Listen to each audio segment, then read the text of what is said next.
ሰላም ጤና ይስጥልን አድማጮች እንደምን ቆያችሁን? ይህ ኢትዮ አዲስ ሚዲያ ነው። ሰበር መረጃ ተሰምቷል። የጠቅላይ ሚኒስትር አብይ አህመድ መንግስት ከምርጫው በኋላ ህወሓት ላይ እንዲዘምት ጥያቄ ቀረበለት።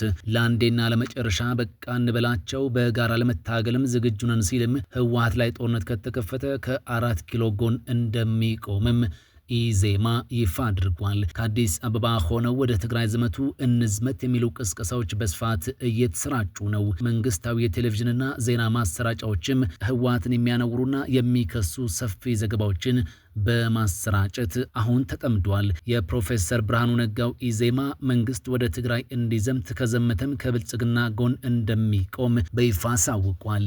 ከብልጽግና ጋር ያለው የልዩነት መስመር የማይታወቀው ኢዜማ ወደ ትግራይ አዝምቱኝ፣ ህወሓት ላይ ጦርነት መከፈት አለበትም ብሏል። የፓርቲው መሪ አቶ ዮም መሳፍንት ከኤንቢሲ ኢትዮጵያ ቴሌቪዥን ጋር ባደረጉት ቃለ ምልልስ በምርጫው ማግስት ህወሓት ላይ እርምጃ መወሰድ እንዳለበት ጠይቋል። ኢትዮ አዲስን ሰብስክራይብ፣ በቪዲዮን ደግሞ ላይክ እና ሼር በማድረግ ከኛ ጋር እንድትቆዩ በአክብሮት እንጋብዛችኋለን።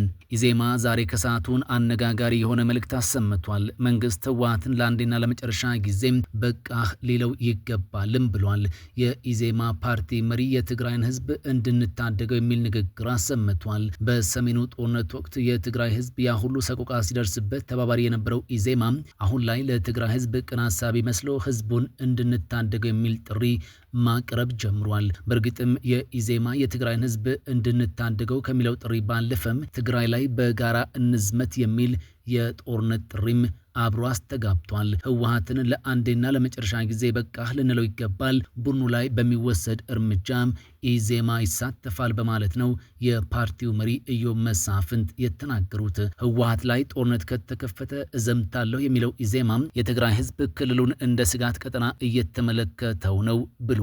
ከምርጫው መለስ ትልቁ የቤት ስራችን ከትግራይ ህዝብ ጋር በመተባበር የህወሓትን እንቅስቃሴ መቀልበስ ነው በማለትም ዋና መሪው ተናግሯል። የትግራይ ህዝብ በዚህ አፈና ውስጥ ሆኖ እንኳ ተቃውሞ ገንፍሎ እየወጣ ነው ያሉም ሲሆን ይህም ህወሓት ከህዝብ መነጠሉንና ደጋፊ አልባ መሆኑን ያሳያልም ብለዋል። ተባብረን ልናጠፋቸው ይገባል። ይህ ቡድን እንደዚህ የሚፋንንበትን አቅሙን ማሳጣት አለብን። በኢትዮጵያ ምድር የህወሓት አይነት እንዳይፈጠር ማስተማሪያና መቀጣጫ ማድረግ አለብን።